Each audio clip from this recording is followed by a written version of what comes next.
Hello students, welcome back. आज का जो अपना टॉपिक रहेगा वो है पार्शियल मोलर क्वांटिटी। ये बहुत ही इंपॉर्टेंट टॉपिक है for UG and PG students.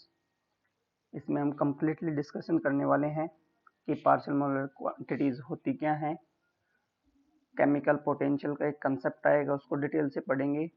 Gibbs dome equation को हम डिटेल से स्टडी करेंगे। एंड लास्ट कि how the chemical potential are vary with temperature and pressure. ठीक है। एंड लास्टली एक टॉपिक है इम्पोर्टेंट, मोस्ट इम्पोर्टेंट है कि how to determine the partial molar quantity. There is two method to determine the partial molar quantities. उनको हम detail से हम स्टडी करने वाले हैं। ठीक है। तो इस पार्शियल मोलर क्वांटिटी को पढ़ने से पहले ना अपने को कुछ बातें पता होनी चाहिए। जैसे जैसे थर्मोडायनेमिक प्रॉपर्टी कितनी प्रकार की होती है। थर्मोडायनेमिक प्रॉपर्टीज, ठीक है, कितनी प्रकार की होती है। दो प्रकार की होती हैं ये। एक होती है इंटेंसिव प्रॉपर्टी, इंटेंसिव प्रॉपर्टीज, और दूसरी होती है एक्सटेंसिव प्रॉपर्टीज, एक्सटेंसिव प्रॉपर्टीज। ठीक है, इंटेंसिव एंड एक्सटेंसिव प्रॉपर्टी। अच्छा, इंटेंसिव प्रॉपर्टी कौन सी होती है। Those having value are having value is depend on amount of the substance present in the system. Having value is depend on the amount of substance या matter present in the system, present in the system। वो property जिसकी value independent रहे किस पे। those property having value is independent on the amount of substance present in the system। System में present amount के ऊपर जो डिपेंड करे ही ना, ऐसी प्रॉपर्टीज को बोलते हैं इंटेंसिव प्रॉपर्टी। क्या बोलेंगे, इंटेंसिव प्रॉपर्टी। और ऐसी property those properties having value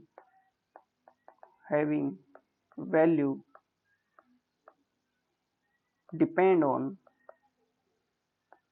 on amount of the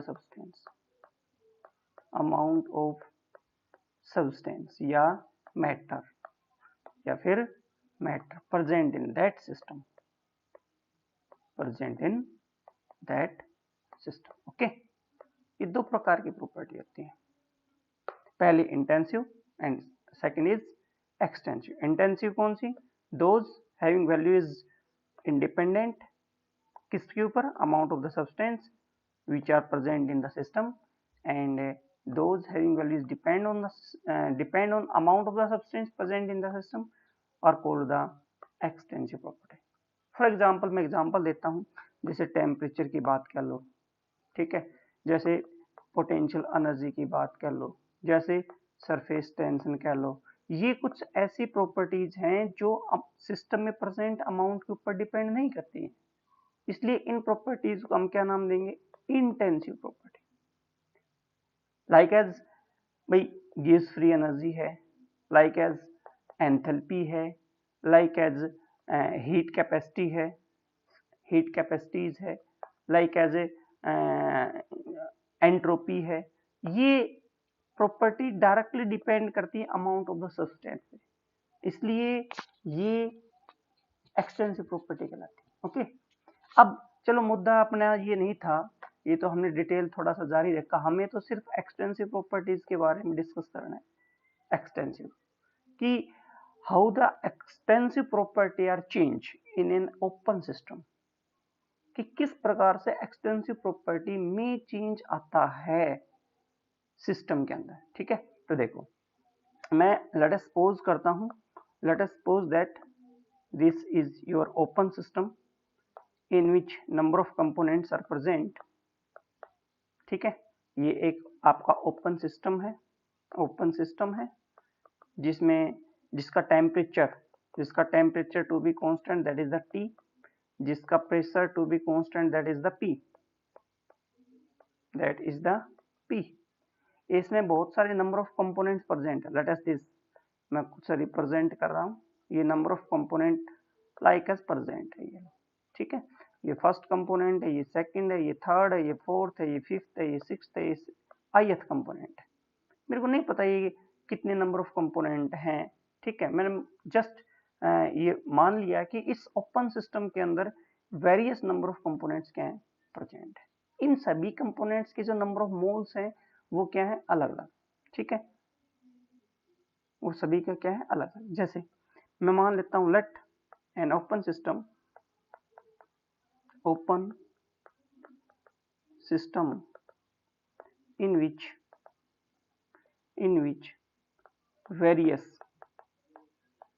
in which various components are present,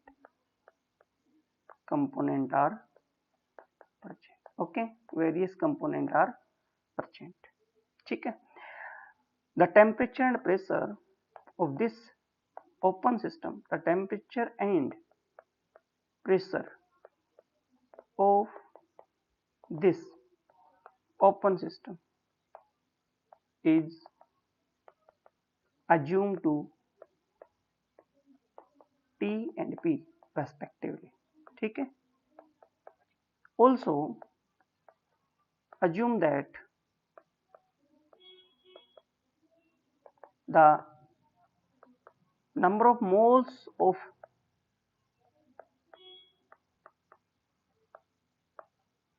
component first,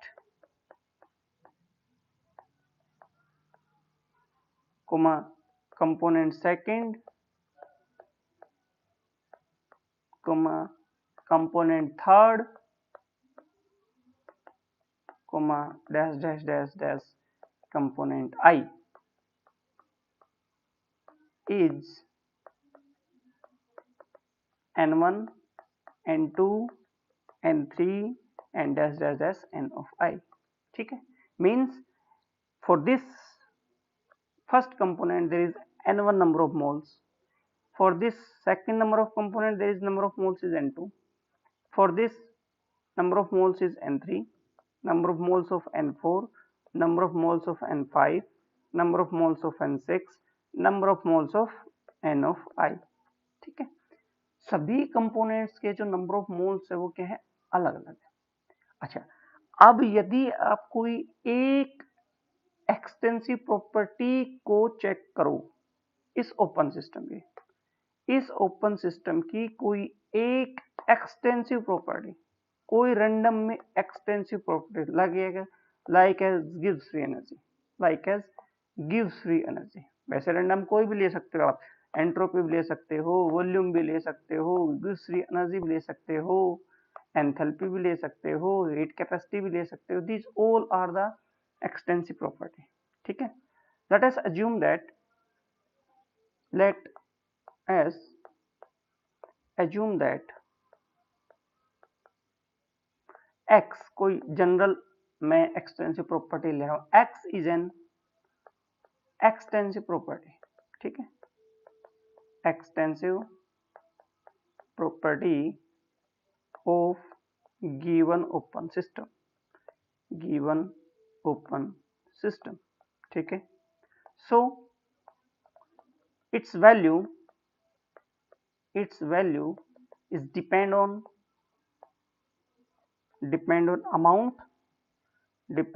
amount of various component, because it's an extensive property, also as well as temperature and pressure also, ठीक है, T and P. So I can write this, x is the function of n1, n2, n3 and dash n of I and last T and P. This, because x is depend on, x is an extensive property, is this x is an extensive property, its values depend on different amount of various component as well as temperature as well as pressure। मैंने यही तो लिखा, okay, I hope कि ये सब कुछ आपको समझ में आ रहा है। If you change the small if you small change in temperature, in pressure, or in the amount of various components, then how the extensive property are changed, because we know that कि जब भी हम amount substance की change करेंगे या temperature को change करूंगा तो जो एक्सटेंसिव प्रॉपर्टी उसमें चेंज में देखने को मिलेगा। बट मैं क्या कर रहा हूँ, मैं जस्ट वेरी स्मॉल चेंज कर रहा हूँ, ठीक है। If you change very small very slightly in amount of various component as well as temperature as well as pressure, then how the extensive property are change, ठीक है। इसी चीज को मेरे को देखना है कि किस प्रकार से एक्सटेंसिव प्रॉपर्टी में चेंज देखने को मिलता है। तो उसके लिए अपन क्या करते हैं, एग्जैक्ट डिफरेंशिएशन। उसके लिए अपन क्या करते हैं, एग्जैक्ट डिफरेंशिएशन को कैलकुलेट करते हैं, ठीक है। मैं क्या कह रहा हूं, for a small change, for a small change in T comma P या फिर amount of various component, amount of various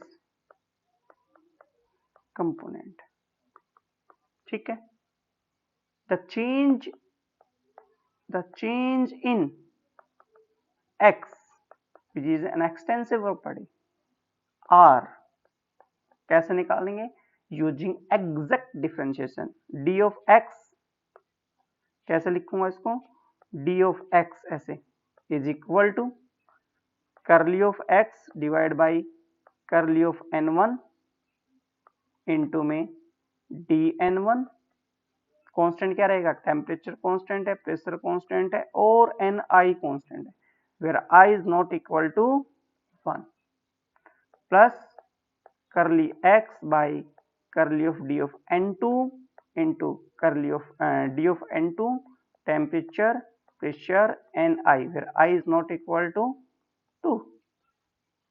similarly चलता जाएगा एंड लास्टली क्या आएगा, d of x sorry curly of x by curly of n of i into d of n of i into temperature pressure and n j, where j is not equal to i, and lastly एक temperature के respect में ये लो, ठीक है, dx by dt constant is pressure और composition into में dp plus d of x by d of curly of x by curly of p into dp, temperature और composition remain constant, okay.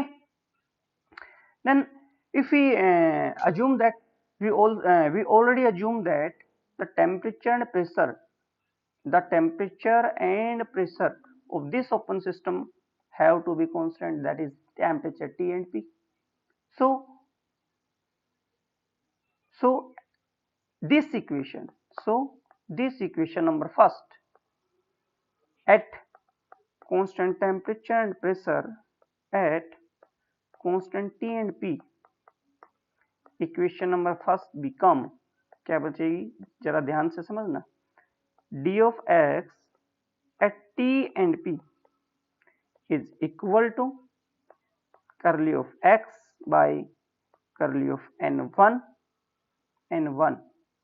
Into में dn1 temperature pressure ni, where i is not equal to 1, plus curly of x by curly of n2 into dn2 temperature pressure ni, where i is not equal to 2, और ये phenomena चलता रहेगा last component तक, that is the ni, ठीक है। Temperature pressure nj, where j is not equal to i, j की value कुछ भी हो सकती है, 1 2 3 4 5 6 7 8 9 10 and up to be continue, but i की जो वैल्यू है वो j नहीं है यहाँ पे, ठीक है। Then this equation is also written as this because all the term are similar, so summation लगा दूंगा i is equal to 1 to n, कहाँ से कहाँ, D of X by D of N of आई, ठीक है, into D of N of I at constant temperature, pressure and composition. Composition बोले तो N of J, number of moles of various component, ठीक है। So in this equation this term, only this term, ठीक है, only this term मैं अलग से लिख रहा हूं, that is curly of x by curly of n of I at constant temperature, pressure और n of j, temperature, pressure, N of J, ठीक है, क्लियर। इसको हम क्या कहेंगे, पार्शियल मोलर क्वांटिटी। इसको मैं क्या कहूंगा, पार्शियल मोलर क्वांटिटी। अच्छा, अब कैसे कहा वो जरा ध्यान से समझना। देखो, इन this case you assume that if d of n of I is equal to 1, बोले तो number of moles, the change in number of moles, change in number of moles of ith component is 1,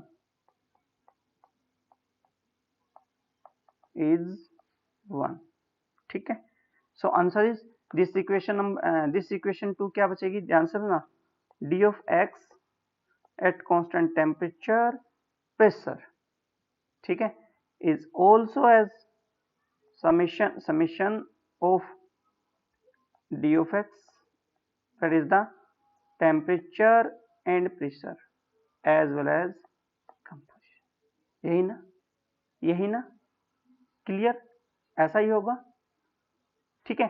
अब ये क्या है, ये है सभी components में यदि चेंज करूं तो किस प्रकार से एक्सटेंसिव प्रॉपर्टी में चेंज आता है, ठीक है। और ये टर्म क्या है, only ith component, only for ith component में यदि मैं चेंजमेंट करूं तो आंसर क्या आएगा, दैट इज, ठीक है। Means this term is says to partial molar quantity for ith component,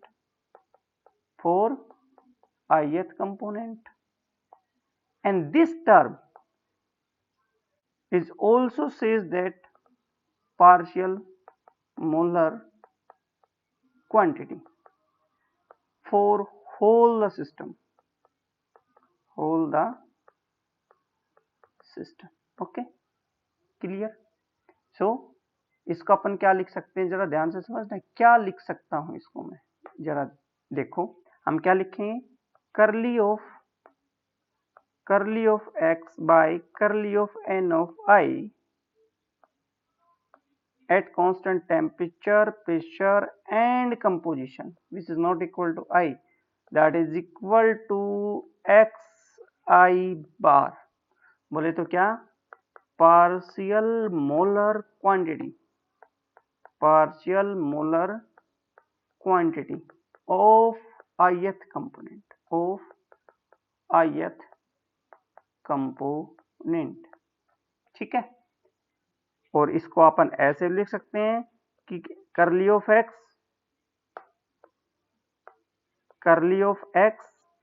eight constant temperature, pressure and composition which is not equal to i, that is also equal to x i bar, कब, when d of N of i is equal to 1, d of N of i is equal to 1, means when 1 mole of ith component is add in the given system, in this given system, जब आप ith component का number of moles इसमें add करोगे 1 मोल, ठीक है, मैंने small change किया, very small change किया, तो इसकी कंपोजिशन इसकी कंपोजिशन में किसी प्रकार का चेंजमेंट देखने को नहीं मिलेगा अपने को, composition remain same, but there is slightly change the extensive property of that given system.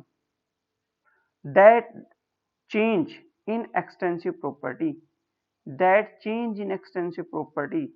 is known as the partial molar quantity of that given respective या particular components.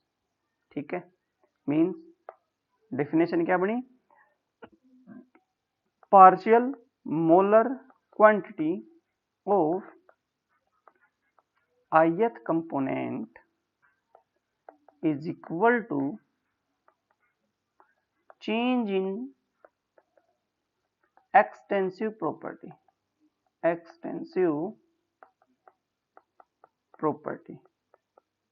in such a way, नहीं, change in extensive property कब, when 1 mole of ith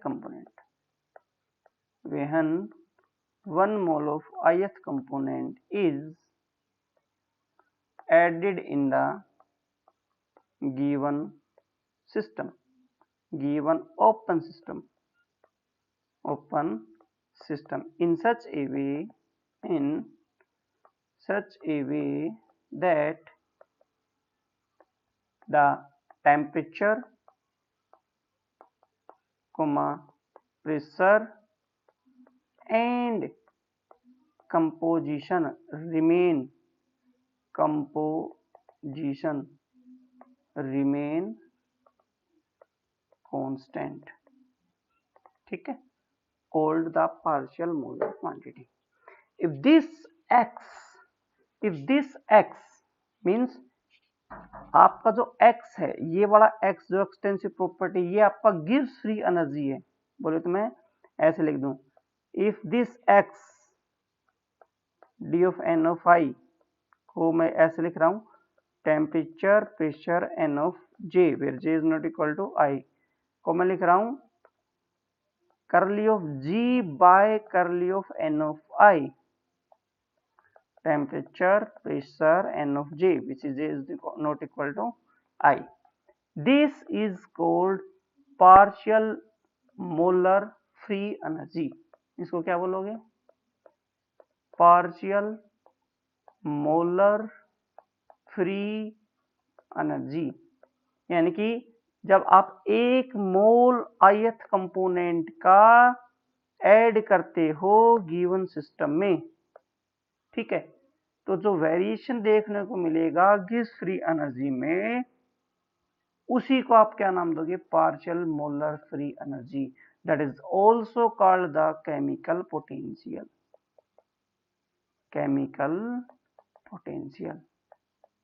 ठीक है, I hope कि समझ में आया. हाँ, बट इसको आप ऐसे भी लिख सकते हो, this is also curly of s by curly of n of i at constant temperature, pressure or composition, that is equal to si bar. This term is also known as partial molar entropy.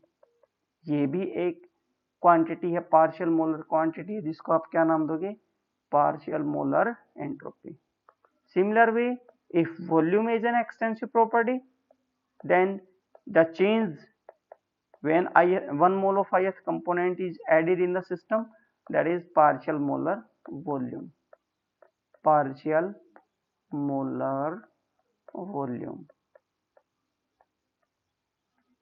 I hope कि ये सब चीजें आप लोगों के समझ में आई हैं. ठीक है, क्लियर है. यहाँ पर मेन चीज जो आपको समझना था वो ये है कि what do you mean by the chemical potential.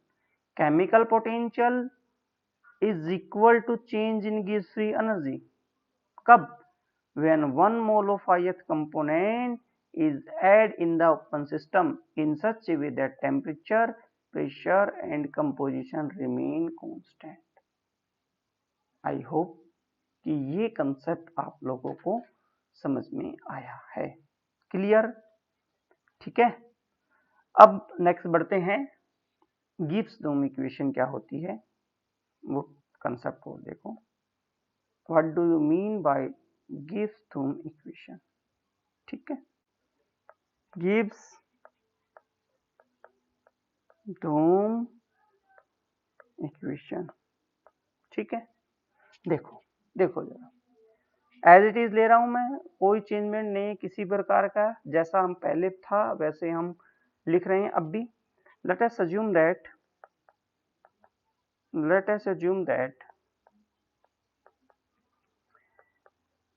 G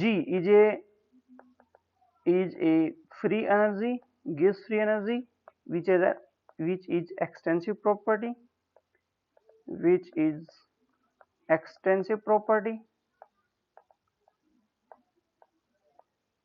extensive property its value is depend on temperature, pressure and amount of various component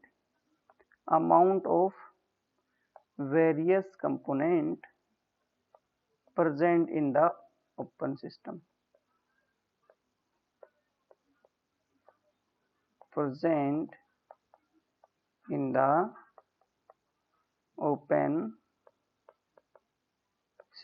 ठीक है, means this G is the function of temperature, pressure, N1, N2 dash N of I। ठीक है, जैसे हमने पीछे किया था as it is हम अब कर रहे हैं। इन सभी नंबर ऑफ मोल्स को जोड़ दो, that is equal to total number of moles आ जाएंगे। ठीक है, for small change in temperature, pressure and अलग अलग करोगे, for very small change in temperature, pressure and amount of various components,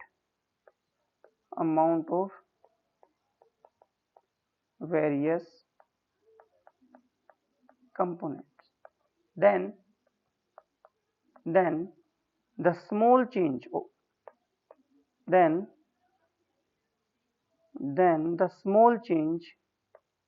occur in gives free energy, in G gives free energy, which is obtained by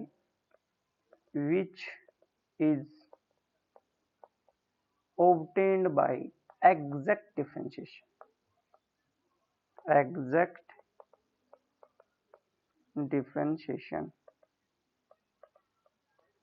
that d of G is equal to curly of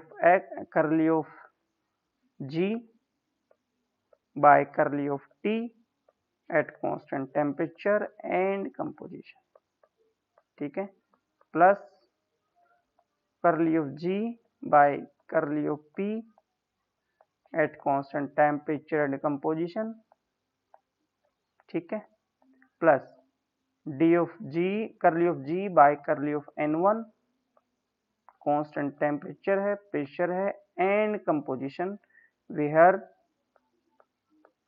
I is not equal to 1 into dN1 plus curly of G by curly of N2 temperature, pressure and composition where I is not equal to 2 plus चलता जाएगा कहाँ तक, last तक, del of G by del of N of I into D of N of I temperature, pressure and composition where J is not equal to I। ठीक है, in this at constant temperature and pressure at constant T and P we found that we get क्या, that d of G at T and P this is equal to curly of G by curly of N1 constant क्या, temperature, pressure और N of I where I is not equal to 1 plus curly of G curly of N2 into dN2 temperature, pressure and n of I where I is not equal to 2 plus curly of G by curly of n of I into d of n of I, temperature, pressure and composition where J is not equal to I. In this term, this factor is known as the partial molar quantity G1 bar. This factor also known as partial molar free energy G bar 2. This factor is also known as partial molar quantity of ith component. So this is called the chemical potential. Mu से represent करते हैं chemical potential को, where that is mu2 and that is equal to mu of I. So this equation becomes at constant temperature and pressure is mu of 1 d of n1 plus mu of 2 d of n2 plus dash dash plus mu of I d of n of I. This equation number A. ठीक है, clear? यदि if the given system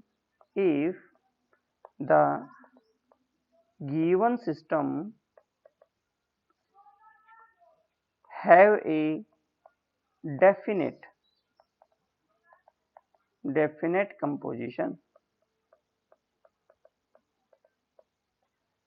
so equation A becomes definite composition में क्या बनेगा G at constant pressure or composition that is equal to mu1 n1 plus mu2 n2 plus चलता जाएगा plus mu I n of I. So total differentiation, so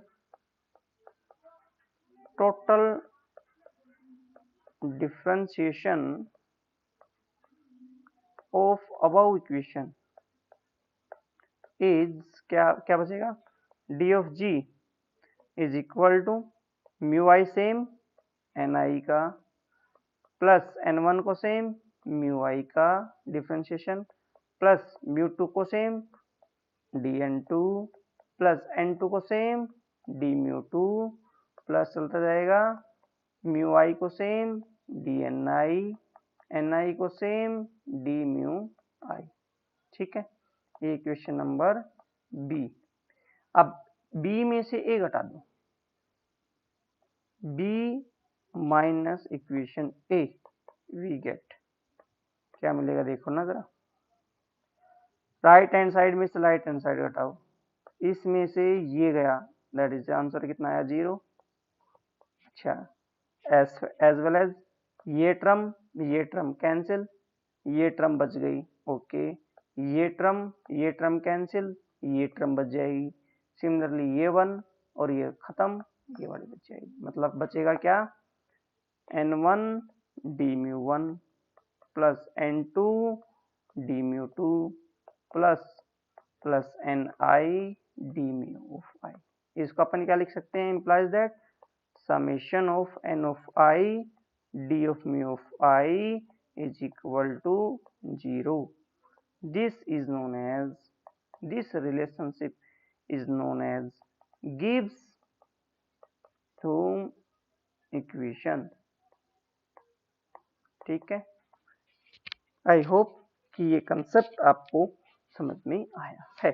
clear? Next बढ़ते हैं.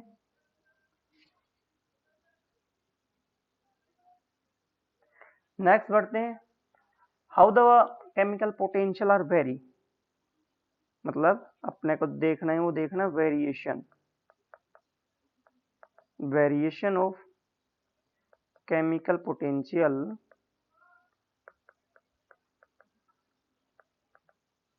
With temperature and pressure. पहले temperature respect में देख लेते हैं, with temperature के साथ वेरिएशन कैसा होगा, फिर उसके बाद प्रेशर के रेस्पेक्ट में. मीन्स मेरे को जो निकालना है वो ये है म्यू का वेरिएशन टेम्परेचर से, मतलब D mu by d T की वैल्यू मेरे को क्या करनी है, कैलकुलेट कोलेट। चलो करते हैं, कोई बात नहीं, चलो देखते हैं। We know that mu I, also called partial molar free energy, that is equal to d of curly of g by curly of 1 of I. ठीक है, you can say that also. Now if above equation is differentiate with respect to temperature, we get क्या मिलेगा आपको? अच्छा, during this क्या है constant? Temperature constant है, pressure constant है, और कंपोजिशन क्या है? कांस्टेंट। अब हम टेम्परेचर से डिफरेंशिएशन कर रहे हैं, तो ये तो आएगा डी ऑफ म्यू ऑफ आई और ये आएगा डी ऑफ टी। ठीक है, क्या वैल्यू आएगी? That is D by d T करना है मेरे को, किसका करना है भाई? करली जी बाय करली ऑफ एन आई का, जहां पर कांस्टेंट क्या था? टेम्परेचर, प्रेशर एंड कंपोजिशन, और अब कांस्टेंट क्या है? अब ओनली प्रेशर और कंपोजिशन है। मींस जब आप टेम्परेचर का डिफरेंशिएशन कर रहे हो तो आपको टेम्परेचर कांस्टेंट नहीं लेना, प्रेशर और कंपोजिशन ही कांस्टेंट रहेगा। ठीक है, क्लियर है? होप ये चीज समझ में आई होगी। Now we also know that this G is an extensive property. Now we also know that G, gas free energy, is an extensive property,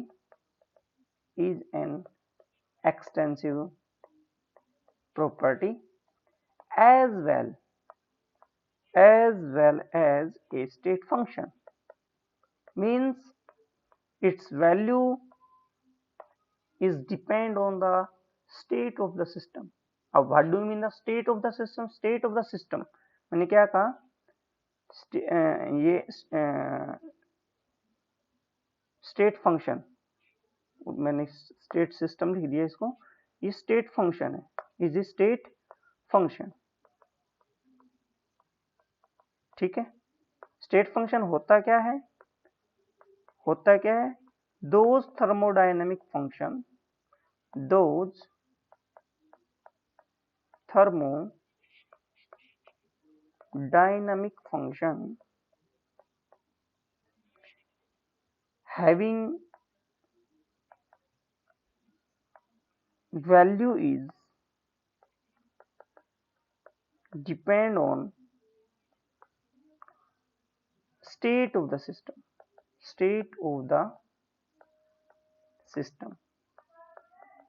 means initial or final state only, initial या final state only, not on path followed by the system. ठीक है, अब what you know, do you know that what do you mean by the state of the system? State of the system means those conditions at which the system are exist, those conditions at which the system is exist, like temperature, pressure, ये सब क्या है? ये conditions हैं। इन्हीं conditions को आप क्या बोल सकते हो? स्टेट ऑफ द सिस्टम भी बोल सकते हो, जिसको आप स्टेट वेरिएबल भी नाम दे सकते हो।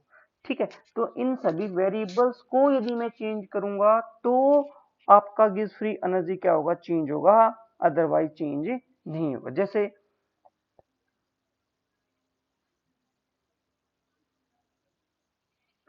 ठीक है, नेक्स्ट बढ़ते हैं, नेक्स्ट पॉइंट। अब कोई भी स्टेट फंक्शन यदि है, कोई भी एक पॉइंट याद रखना, all state function have a property property, which is that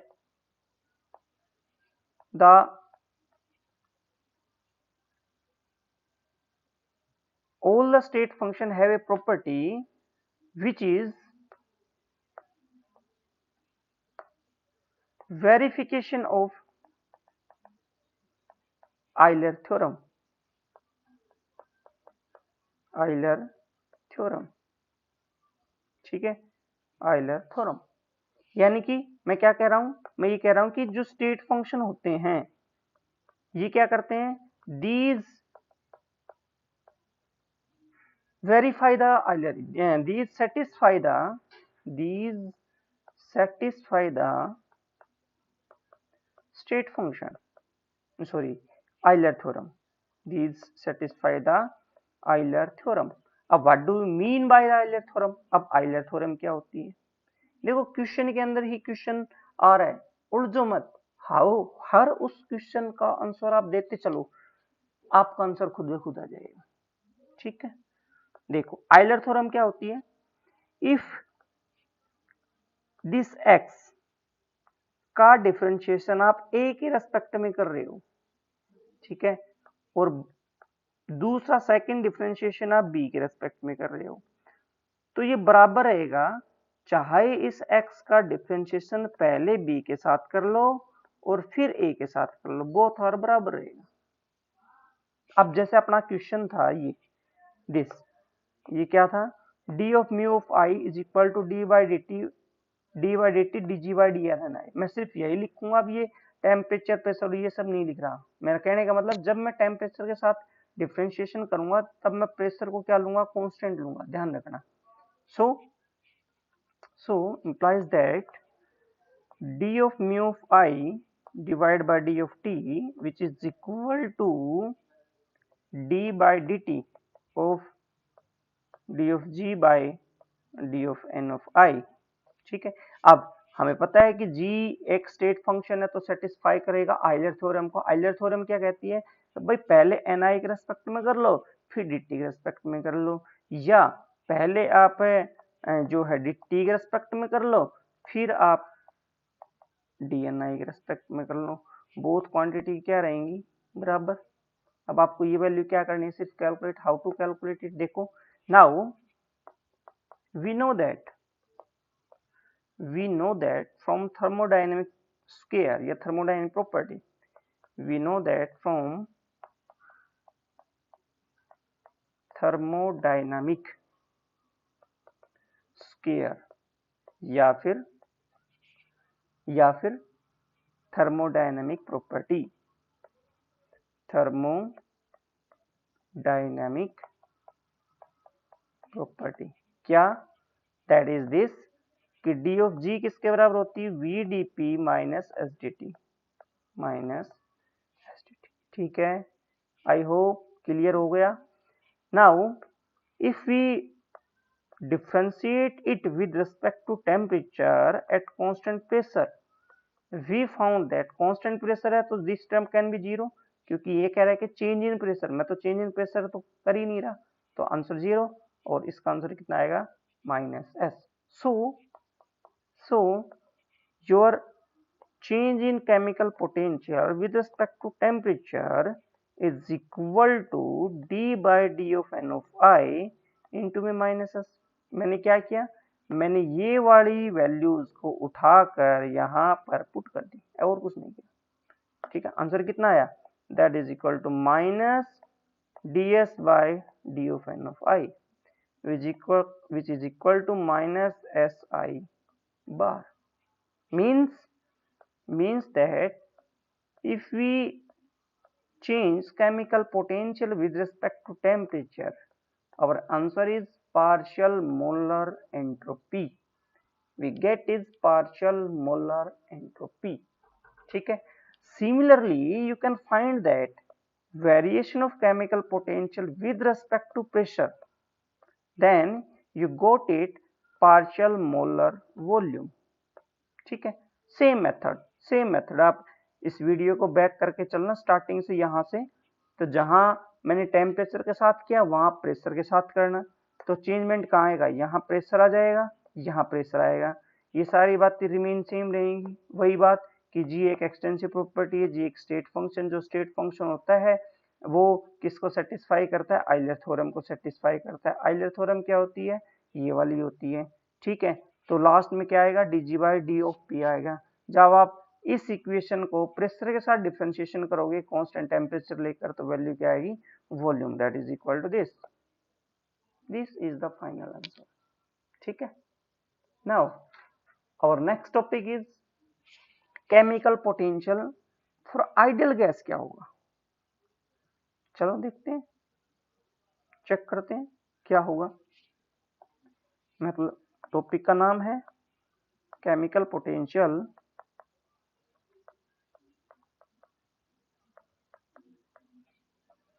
in a system of ideal gas,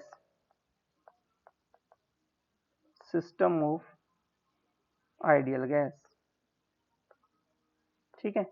means आपको जो प्रूव करना है वो ये है, mu of i is equal to mu of i of naught plus R T l n of p of आई, ठीक है। ये बात आपको क्या करनी है, प्रूव करनी है। चलो देखते हैं, इसका भी प्रूफ देखते हैं, बिल्कुल आसान सा है ये भी। देखो, we know that from ideal gas, अब आइडियल गैस की बात तो आइडियल गैस से ही चलेंगे। from ideal gas equation, from ideal gas equation क्या, that is P of V is equal to nRT। अब this P, this V, this N, this R and this T, ये term हैं क्या, वो लिख लो। where P, V and T and R, N और T लिख लो बस, are the pressure, volume, total number of moles and temperature of an open system, ठीक है। and R is a gas constant, and R is a gas constant, ठीक है। ये बात आप लोगों को पता है ऑलरेडी। मीन्स मैं जो आपको बताने जा रहा हूं वो ये है कि मान लो ये आपका एक ओपन सिस्टम है, दिस इज ओपन सिस्टम। थोड़ा सा अच्छे से बना लेते हैं इसको,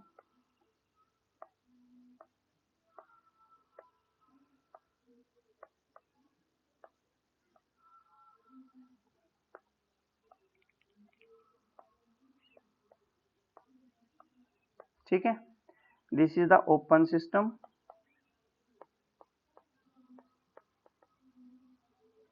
इन this various number of ideal gases are present. अब ये कंपोनेंट नहीं है, ठीक है, ये क्या है, ideal gas, ideal gases. This is ideal gas number first, ideal gas second, ideal gas third, fourth, fifth, sixth, seventh, eighth, ninth. in this number of moles is n1, number of moles is n2, last is number of moles of n of I, ठीक है। मतलब क्या है, in this, in the given open system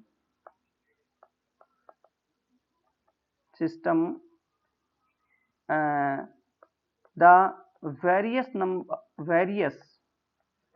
ideal gases are present, ideal gases are present having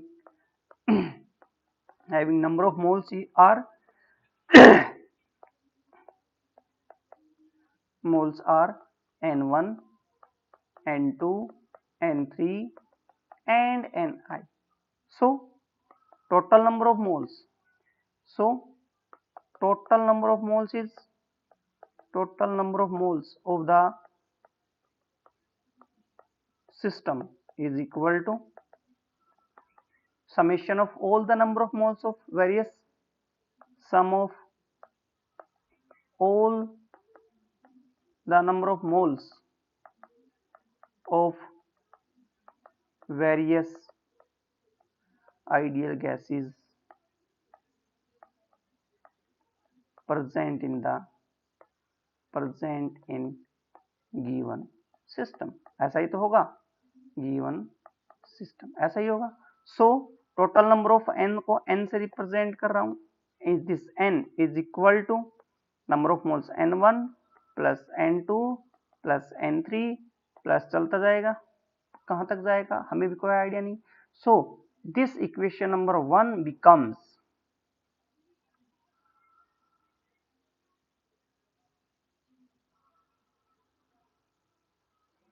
this p into में v बराबर n की जगह क्या लिख रहा हूं n1 plus n2 plus n3 plus चलता जाएगा इंटू में r। ठीक है, तो ये वैल्यू क्या आएगी, यहां से अगर वैल्यू निकालोगे, अब मैं वॉल्यूम की वैल्यू को निकालता हूं तो आंसर क्या आएगा n1 plus n2 plus n3 plus dash dash dash R T by P. इसको आप ऐसे लिख लो, volume is equal to n1 dot R T by P plus n2 dot R T by P plus n3 dot R T by P plus चलता है। ठीक है, if we differentiate this with respect to n1 only at constant n2 n3 and चलता जाएगा। ठीक है, क्या answer आएगा, that is ni where I is not equal to 1, that is answer is, भाई आप n1 के रेस्पेक्ट में डिफरेंशिएशन कर रहे हैं तो n2 कांस्टेंट है, n3 कांस्टेंट है, r यहाँ ऑलरेडी कांस्टेंट है, t यहाँ ऑलरेडी कांस्टेंट है, p हम कांस्टेंट लेंगे ही। मतलब इस टर्म को आप ऐसे लिख लो, और बेटर तरीके से ऐसे लिख लो, at constant temperature pressure and composition where I is not equal to 1, so answer is the RT by P। ठीक है, similarly if we differentiate this volume with respect to N2 at constant temperature and pressure and composition where I is not equal to 2, which is also gives RT by P। कैसे भाई, अगर जब n2 respect में कर रहे हो तो यही क्या है, वेरिएबल है, क्योंकि इसमें n2 इज ए वेरिएबल, इस बाकी ये भी कांस्टेंट है, ये भी कांस्टेंट है, और बाकी अदर भी क्या रहेंगी कांस्टेंट, ओनली इस इक्वेशन को छोड़कर, इस टर्म को छोड़कर बाकी सारी कांस्टेंट है। सिमिलरली जब आप n3 के रेस्पेक्ट में करेंगे डिफरेंशिएशन, कांस्टेंट टेम्परेचर प्रेशर और कंपोजिशन जब आप लोगे तो भी आंसर कितना आएगा, RT बाई पी आएगा। बिल्कुल सही बात है भाई, तो मैं इसको जनरली ये लिख सकता हूं कि आप किसी के रेस्पेक्ट में करो,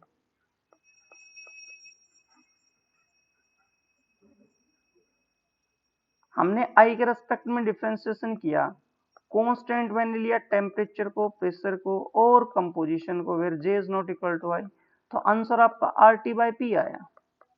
ठीक है, अब we know that this D of V by D of N of I is equal to vi bar, which is also equal to partial molar volume, that is the equal to change in chemical potential with respect to pressure। Last time अपन ने यही तो solve किया था। ठीक है, तो we can put d of mu of i divide by D of p is also equal to R T by P. ठीक है, अब इसको थोड़ा सा सोल्व कर लेते हैं। D of mu of i की वैल्यू क्या आई, that is equal to R T into d p by p. अब डी पी बाई पी को क्या लिख सकते हो आप, implies that d of mu of I is equal to RT d of ln of P, क्योंकि ln of P का differentiation कितना होता है, 1 by P होता है। ठीक है, क्लियर है, गुड इट है। अब यहाँ जो प्रेशर है वो तो है टोटल सिस्टम का, और यहाँ केमिकल पोटेंशियल आया ओनली ith कंपोनेंट का, तो इसको चेंज करना पड़ेगा। कैसे चेंज करेंगे, देखो, for ith component the ideal gas equation is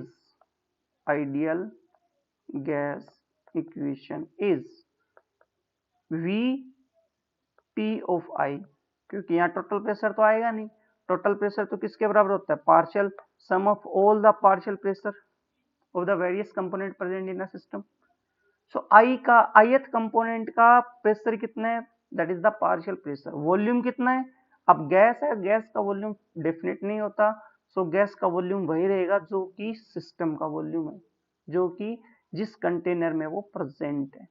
तो जैसे टोटल वॉल्यूम भी V था और ith कंपोनेंट का V है, इस N1 का भी वॉल्यूम V, इस फर्स्ट आइडियल गैस का वॉल्यूम भी V, सिक्स्थ का भी V, एट्थ का भी V और Ni का V और टोटल का V. तो V should be constant, but first ideal gas का pressure that is Pi, pressure that is P2, that is P3, ठीक है, that is P4, that is the P of I. These are known as the partial pressure, or sum of all the partial pressure is equal to total pressure according to Dalton's law of partial pressure. So this P of I into V is equal to N of I into R into T. ठीक है, और सबसे पहली equation क्या की थी, for whole system, for whole system the ideal gas is, ideal gas equation is क्या था, PV बराबर nRT. दोनों को डिवाइड कर देता हूं मैं, ठीक है, डिवाइड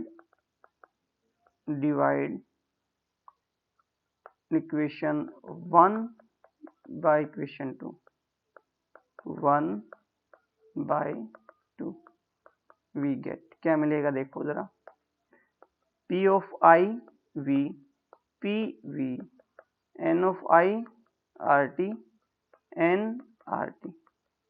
RT से RT कांस्टेंट, V से V constant, answer is the P of I by P, N of I by N. अब ये N is the constant quantity क्योंकि ith कंपोनेंट के नंबर ऑफ मोल्स है, ये N टोटल कंपोनेंट है, तो that is constant is equal to K. Ni भी constant है, K N भी constant, that is equal to K.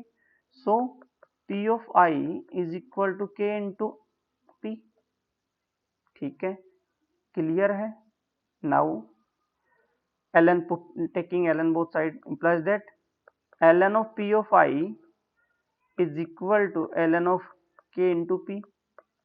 So this can say that ln of K plus ln of P. If we differentiate it, we get d of ln of P of I is equal to 0 क्योंकि ln K का 0 constant quantity है, plus d of ln of P.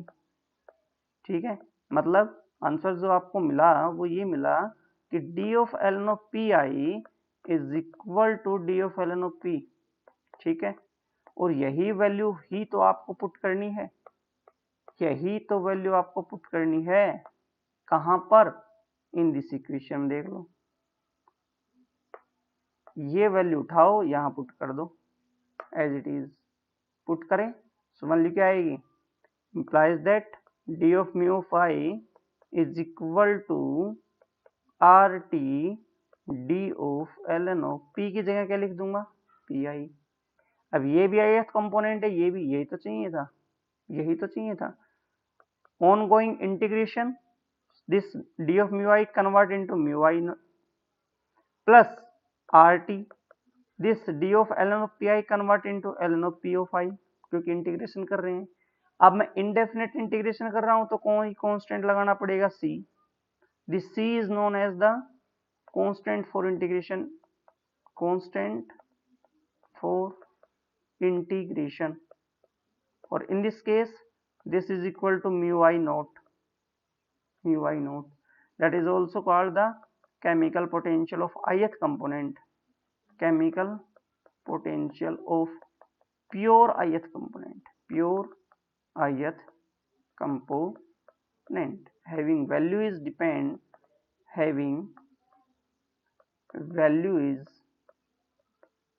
depend on nature of the gas,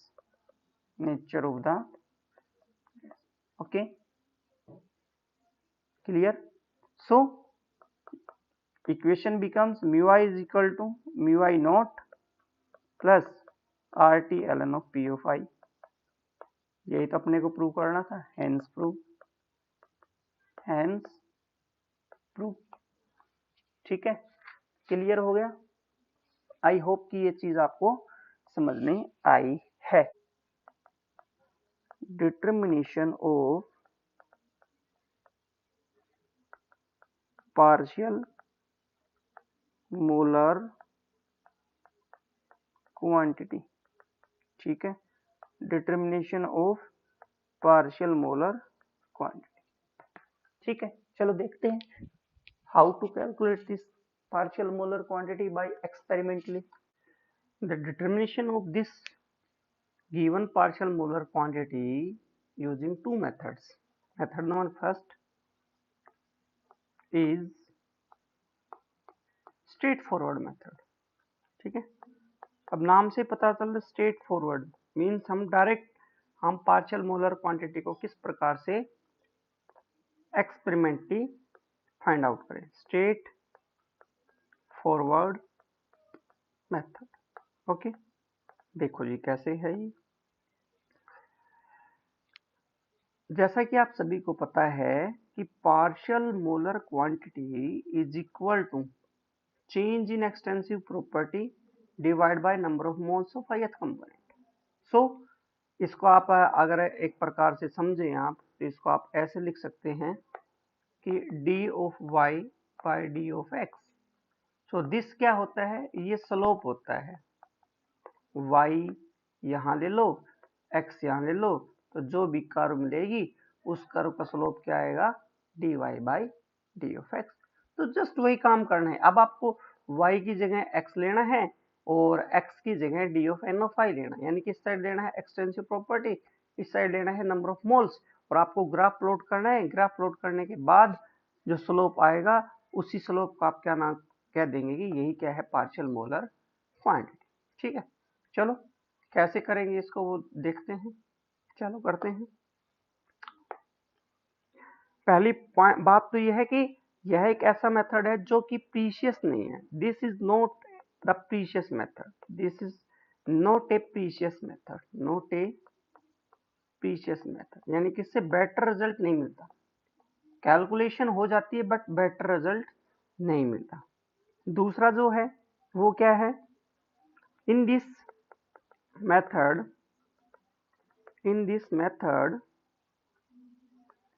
we have to plot a graph, we have to plot a graph, किस किस के बीच में, graph between an extensive property,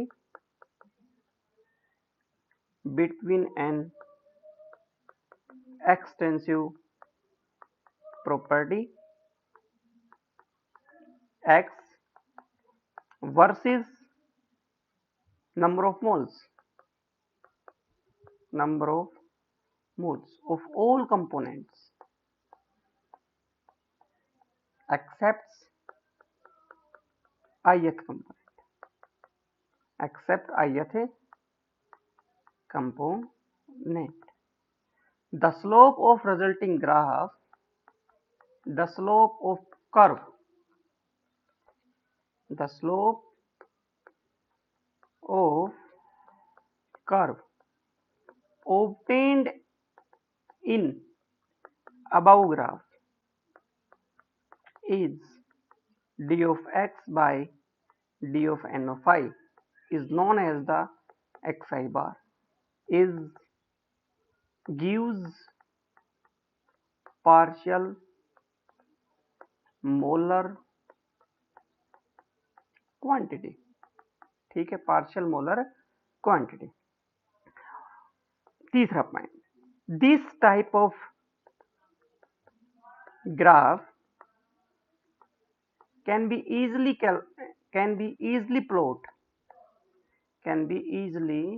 plot for two component system using molality composition scale,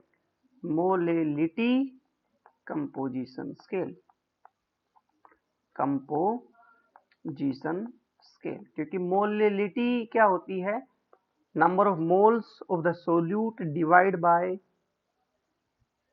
mass of the solvent in the KG, यानी कि दो component है, number of moles solute के, number of moles solvent के। तो सोलवेंट के number of moles हम क्या कर देंगे, फिक्स कर देंगे। ठीक है, क्लियर। मोलैलिटी क्या इसके बराबर, molality of the given solution is equal to number of moles of the solute divide by mass of the solvent in the gram. Method number second, this is more precious method than A, known as the slope intercept method. Slope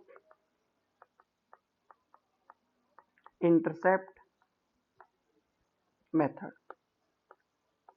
पहले point क्या है, this method is more precious than A. This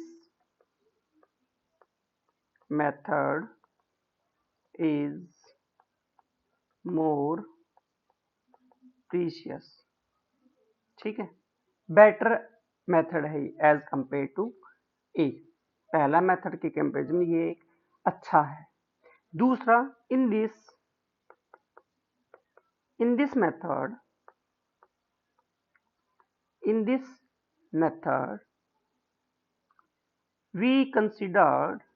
we consider the two component system।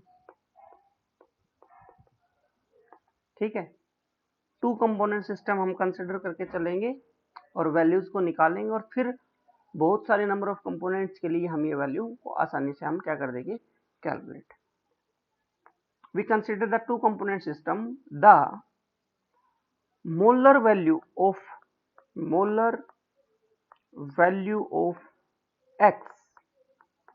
x is an extensive property for the solution as a whole। ठीक है, is कैसे लिखा हूं उसको, x bar total किसके बराबर होता है, मैं हमने पीछे भी देखा था, y bar x bar divide by summation of number of moles. ठीक है, summation of number of moles कैसे, मैं बता देता हूं आपको एक बार कि D of G at T at P किसके बराबर था, that is equal to D of G by D of N one plus D of G by D of N two plus ऐसे था ये। तो ये डी ऑफ जी किसके बराबर है, that is the D of G by summation of N D of N, इसी के बराबर है एक प्रकार से। तो ये टोटल है, ये सिंगल के, तो सभी को जोड़ दो, आप टोटल कैलकुलेट हो जाएगा। मैंने वही चीज यहाँ पर मेंशन किया। Okay, so x bar total is equal to x bar by D of N of I. For हम तो टू कंपोनेंट सिस्टम के लिए कर रहे हैं। For to component system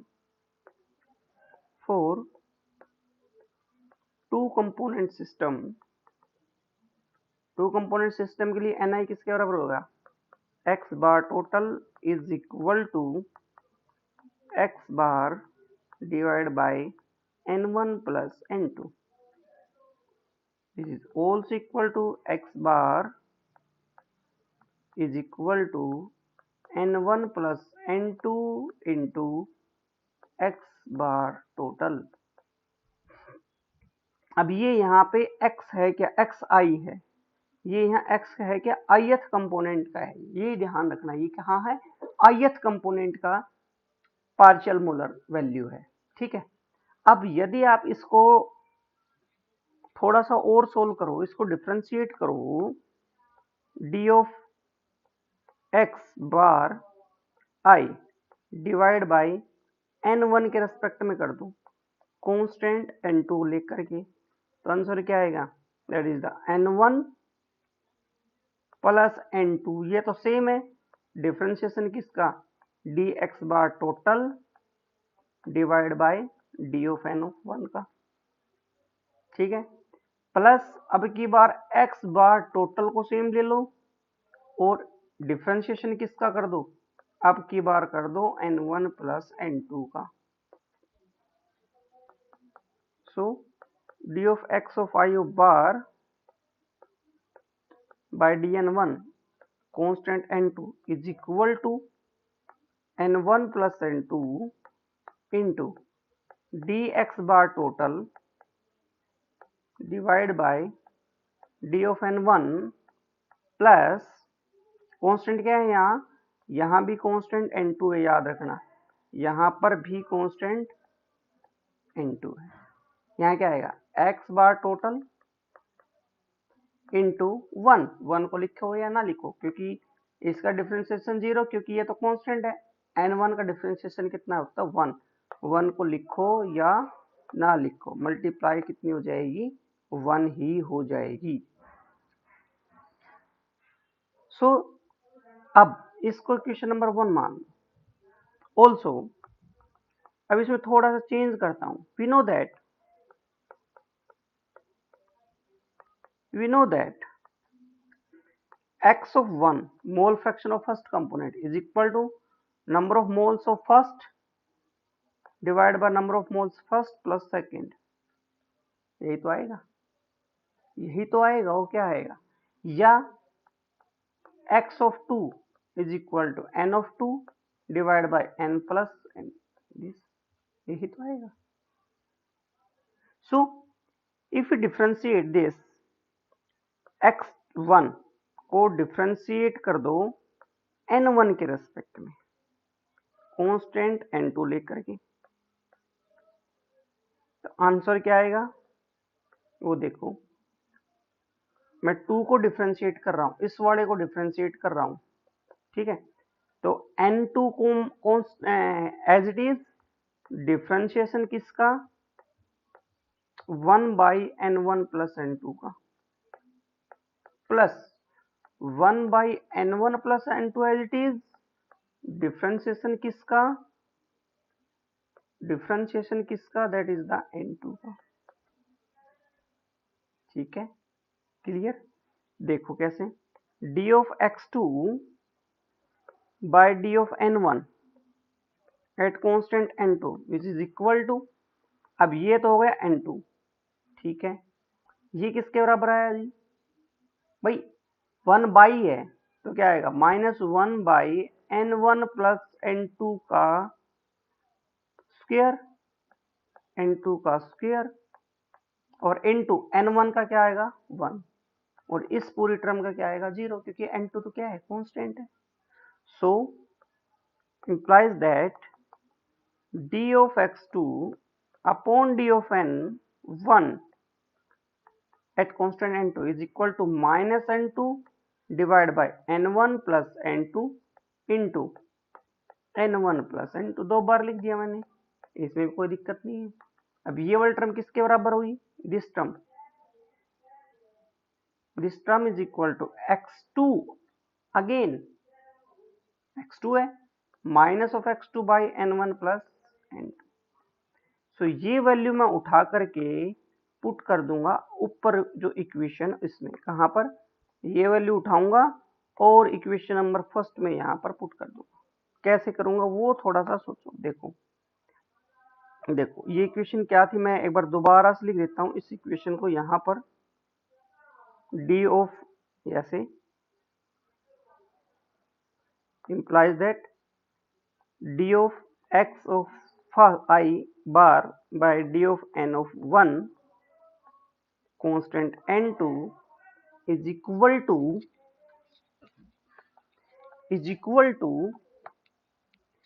n1 plus n2 into d of x bar total divide by d of n1 at constant n2 और plus x bar total. हमने निकाल क्या दिया, हमने निकाल दिया d of x2 by d of n1 at constant n2। अभी last time निकाला था, आंसर क्या आया था minus of x2 divide n1 plus n2।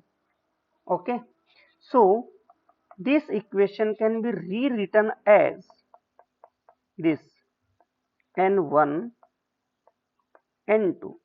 अब ये इस i को, ये जो i है ना, इस i को मैं 1 ही लेके चल रहा हूं, ठीक है, याद रखना, क्योंकि हम 1 के रेस्पेक्ट में ही कर रहे हैं। तो मैं इसको x1 लिख देता हूं, किसके बराबर आएगा n1 plus n2 d of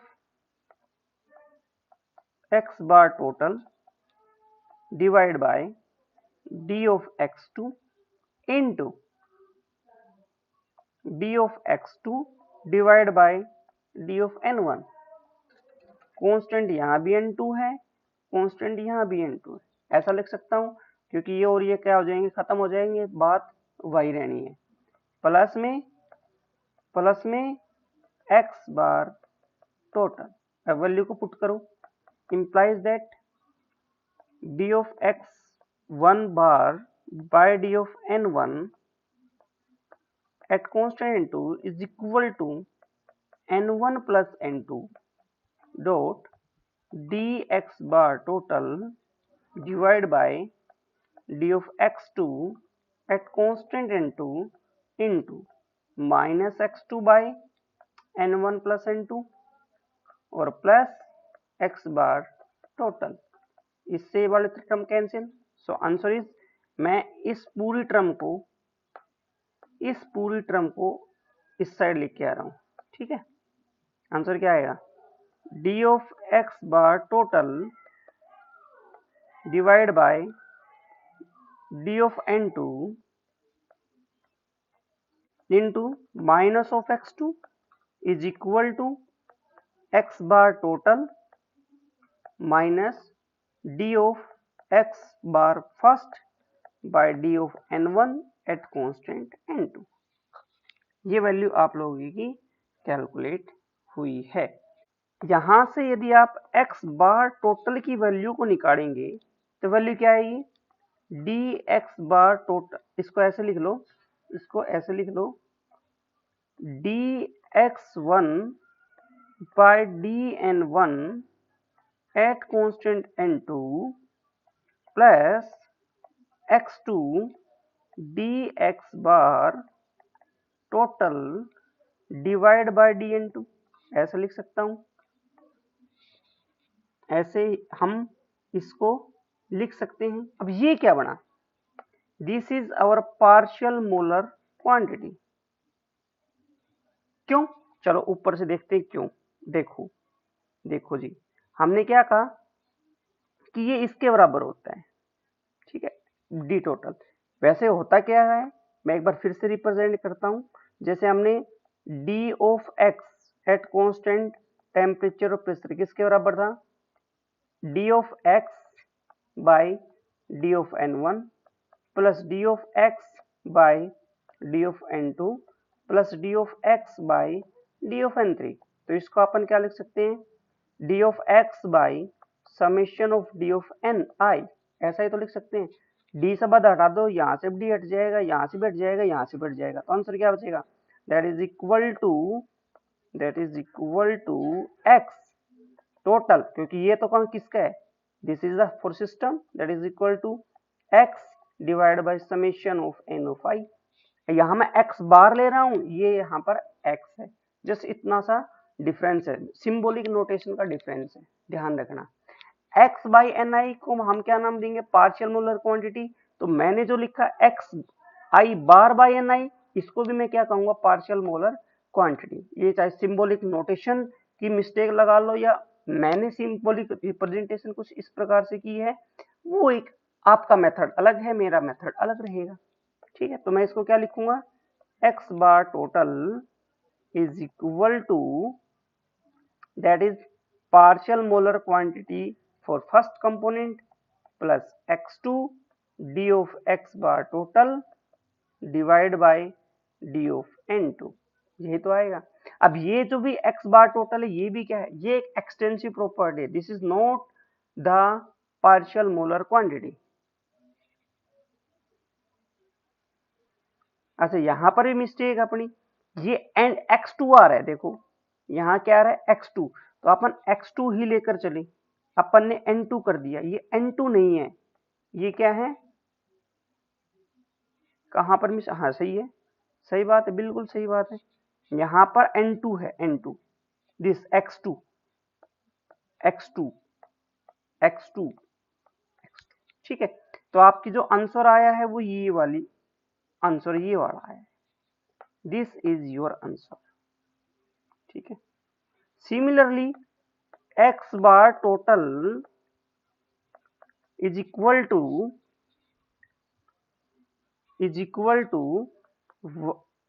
X bar 2 plus यहाँ x1 आ जाएगा and D of X bar of total divide by D of x1 आ जाएगा। होप कि आपको दोनों इक्वेशन समझ में आई हैं। आई होप कि दोनों इक्वेशंस आपको समझ में आई। अब यहां से आप ग्राफ को प्लॉट करो। चलो ग्राफ को प्लॉट करता हूं। अब यहां से थोड़ा सा ध्यानपूर्वक समझना, ये आपका ग्राफ है, ठीक है। यहां मैं ले रहा हूं क्या, देखना जरा, इस साइड ले रहा हूं मैं x2 ले लो, ठीक है, ओके। और इस साइड ले लो आप, इस साइड ले लो आप x बार टोटल, ठीक है, क्लियर। इस इक्वेशन का ग्राफ देख रहा हूं, इस वाली का इक्वेशन। तो जरा ध्यान से समझना, ये तो हो गया आपका y, ठीक है, ये हो गया आपका x, तो ये हो गया आपका m, y is equal to m x plus c, और ये हो गया c। तो आपका जो स्लोप आएगा, वो जो कर्व आएगी वो तो कुछ ऐसे आएगी। इसका जो स्लोप आएगा वो स्लोप कितना आएगा, D x bar total divide by D X two, this is the slope and this is the intercept. Intercept क्या आएगा, intercept that is equal to x1 bar. So हमने फिर से क्या कर दिया, यूजिंग द इंटरसेप्ट हमने पार्शियल मोलर कैलकुलेट कर दिया for the first component. Similarly, if we draw the graph between x bar total versus x1, so we found a curve like that, ठीक है, having the slope is dx bar total divided by dx1 and this is the intercept that is equal to x bar of 2, ठीक है। I hope कि ये चीज आपको समझ में आई है, क्लियर हो गया, या फिर से बताऊं, बोलो। अब दोनों ग्राफ को कंबाइन करके जब आप देखोगे तो कुछ इक्वेशन इस प्रकार का ग्राफ बनेगा, दोनों को कंबाइन करो, ये ग्राफ कुछ इस प्रकार से आएगा, लाइक दैट। यहाँ क्या है, यहाँ है x बार टोटल, यहाँ पर भी x बार टोटल, यहाँ पहले x1 बराबर 0, x2 बराबर x1 बराबर 1, ठीक है, x2 0, फिर x1 0 ले लो, x2 क्या ले लो 1, ठीक है। तो यहाँ ये इंटरसेप्ट तो क्या कहलाया जाएगा, गलती कर दी, थोड़ी सी गलती हुई है, देखो कैसे, ये करो कुछ बिल्कुल स्ट्रेट फॉरवर्ड नहीं आएगी, ये करो कुछ ऐसे आएगी। मैं फिर से बनाता हूँ, ये करो कुछ इस प्रकार से आएगी, लाइक दैट यू, ये करो कुछ ऐसे आएगी। तो इस करो का पे टेंजेंट डाल दो आप, टेंजेंट ऐसे, ये ठीक है। तो यहाँ ये इस कंपोजिशन के ऊपर पार्शियल मोलर क्वांटिटी कुछ और होगी, यहाँ x1 बराबर x1 है, x2 बराबर x2 है, ठीक है। तो ये जो आपका आंसर आएगा कौन सा, मैं रिप्रेजेंट कर रहा हूं, ध्यान से देखना, अलग कलर से, ब्लैक से, ये this one is the x1 bar and this intercept is the x बार 2। जैसे ही आप इस कंपोजिशन को चेंज करेंगे, जैसे आप इस कंपोजिशन को चेंज करेंगे, आपकी जो वैल्यू है this one and this one, partial molar quantity for first component for second component, both are changed. तो ये था आपका स्लोप इंटरसेप्ट मेथड कि how to calculate the partial molar quantity using the using the slope and intercept. एक हमने straight forward किया, हमने y axis पे लिया एक्सटेंसिव प्रॉपर्टी, x एक्सिस पे लिया नंबर ऑफ मोल्स, एक ग्राफ प्लॉट किया जो हम इजिली कर सकते हैं only for 2 component system, but precious method नहीं है। बट यदि अपने पास ऐसा सिस्टम है जिसमें मोर देन 2 कंपोनेंट्स है तो हम कौन सा मेथड यूज करेंगे, स्लोप इंटरसेप्ट मेथड। वहां से हम क्या कर सकते हैं, कैलकुलेट कर सकते हैं partial molar quantities. I hope ये कंप्लीट जो चैप्टर था वो आपको बेटर तरीके से समझ में आया है। अब भी कोई डाउट हो गया हो तो प्लीज कमेंट बॉक्स में कमेंट कर देना, मैं दोबारा से इसको रिपीट कर दूंगा। ओके, ये बहुत ही इंपॉर्टेंट टॉपिक है एमएससी प्रीवियस स्टूडेंट के लिए, फर्स्ट सेमेस्टर के स्टूडेंट्स के लिए, एज वेल एज इसमें कुछ पोर्शन यूजी से रिलेटेड भी है। और जो ये जो लास्ट टॉपिक हमने किया that is the determination of partial molar quantity, ये एमएससी का टॉपिक है, एमएससी फर्स्ट सेमेस्टर का। आई होप कि आप लोगों को समझ में आया है। इसी प्रकार की वीडियो को प्राप्त करने के लिए आपको चैनल को सब्सक्राइब करना होगा और लाइक शेयर कमेंट आप करते रहिए। ठीक, थैंक यू भाई।